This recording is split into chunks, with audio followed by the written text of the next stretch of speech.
Mutual fund के investors के लिए समझिए 2023 दो बजट्स लेके आया। 1 फरवरी 2023 को रेगुलर फाइनेंस बिल जब प्रेजेंट हुआ, उसमें सेक्शन 50AA के तहत मार्केट लिंक्ड डिबेंचर्स के लॉन्ग टर्म कैपिटल गेन्स को भी deemed short term capital gains माना जाएगा, ये प्रावधान आया।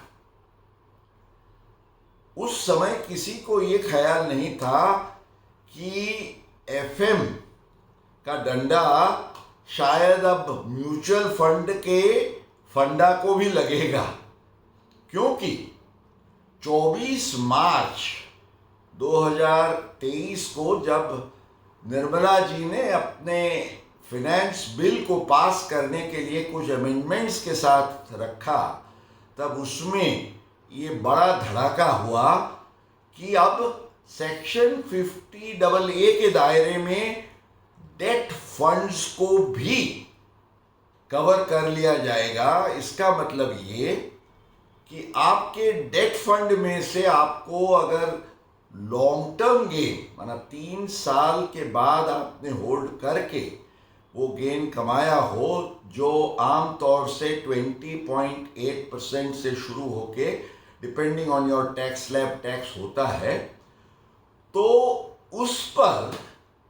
सीधा उसको deemed short term capital gains मानते हुए 30% प्लस आपको टैक्स लग जाएगा। म्यूचुअल फंड्स और खास तौर से डेट फंड्स का एक बिल्कुल क्लोज और कट थ्रोट कंपटीशन होता रहा है बैंक डिपॉजिट्स के साथ, और बैंकों का हमेशा ये कहना रहता था कि उनको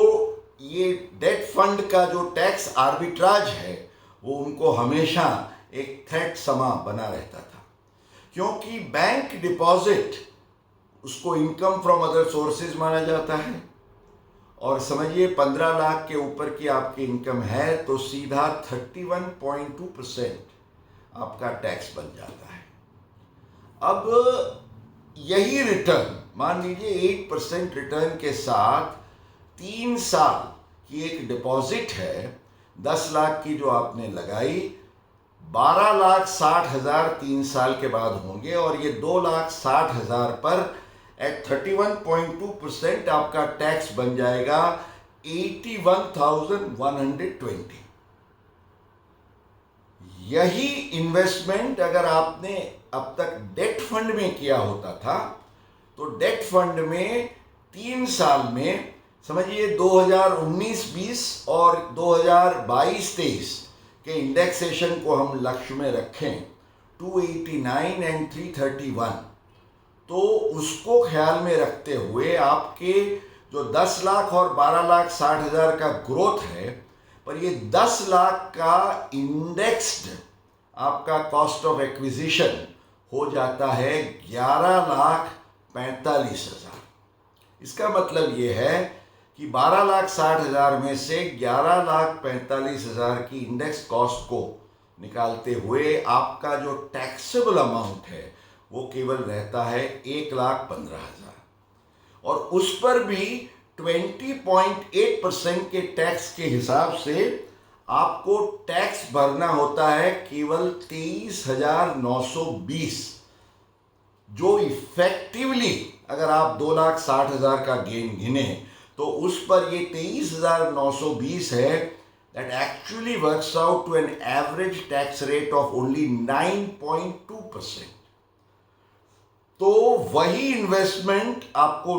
डेट म्यूचुअल फंड में ग्रो होता है, सेम रिटर्न मिलता है तो 9.2%, और बैंक डिपॉजिट में 31.2%। अब ये जो tax arbitrage debt mutual funds को मिलता था, उसको दूर करने के दृष्टिकोण से ये सेक्शन 50AA में ऐसा प्रोविजन किया गया है कि 1 अप्रैल 2023 के बाद अगर कोई भी डेट म्यूचुअल फंड, जिसको स्पेसिफाइड म्यूचुअल फंड्स कहा गया है इसके हेतु सर, उसमें अगर कोई इन्वेस्टर निवेश करता है और ऐसे यूनिट्स का रिडेम्पशन, ट्रांसफ़र या मैच्योरिटी के टाइम पे आपको जो भी अमाउंट मिलेगा, तो उसमें से आपकी कॉस्ट या तो एक्सपेंसेस ऑफ ट्रांसफ़र जो है उसको निकाल के जो कोई गेन रहेगा, वो गेन भले लॉन्ग टर्म हो अन्यथा, लेकिन सेक्शन 50AA के तहत उसको डीम्ड शॉर्ट टर्म गेन माना जाएगा। माना इफेक्टिवली वो भी 31.2%, अगर 15 लाख के ऊपर आपकी टोटल इनकम है तो same as the bank deposit rate आपको टैक्स भरने का जिम्मेवारी आपकी बनेगी। अब सवाल ये होता है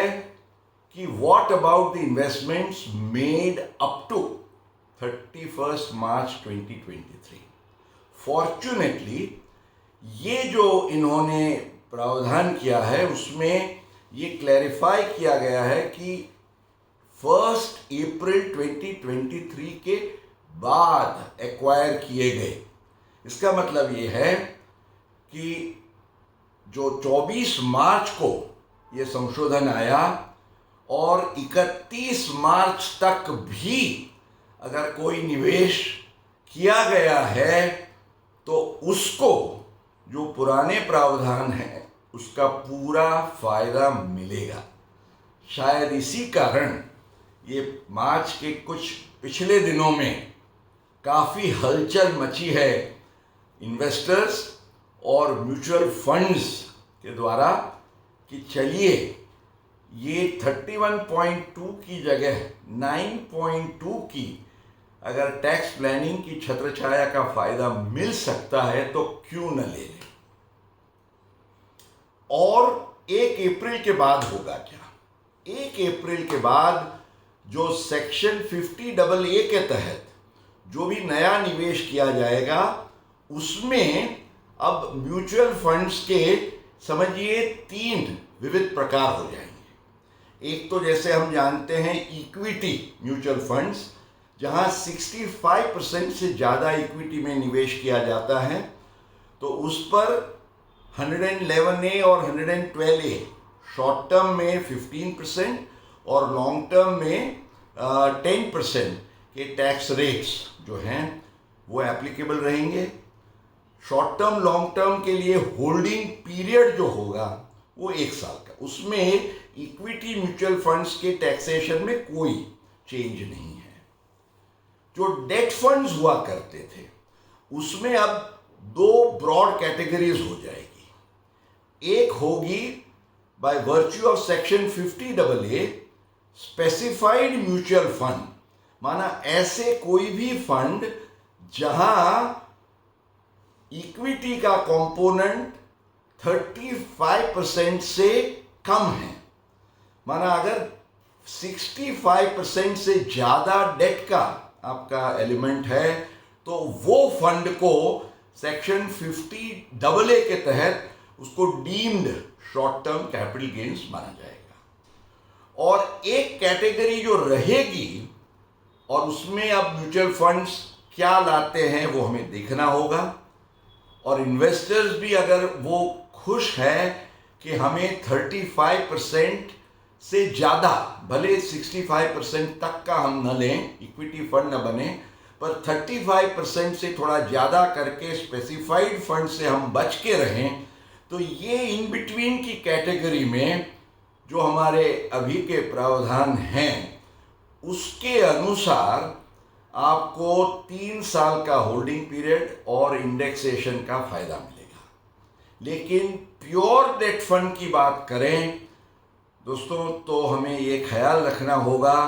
कि 31 March 2023 is the final date of cut off for purposes of this investment. तो ये जो अमेंडमेंट्स आए हैं इससे काफ़ी कुछ कंफ्यूजन भी हुए हैं,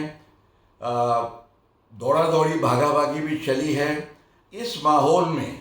ये प्रोविजंस को समझते हुए और सूझबूझ के साथ जहां लॉफुली आप कुछ टैक्स प्लानिंग कर सकते हैं तो ज़रूर कीजिए, और उसके बाद आपकी क्या लायबिलिटी बनेगी और रहेगी उसका भी आप ख्याल करिए। तो wish you happy investing as the new fiscal year 2023-24 begins.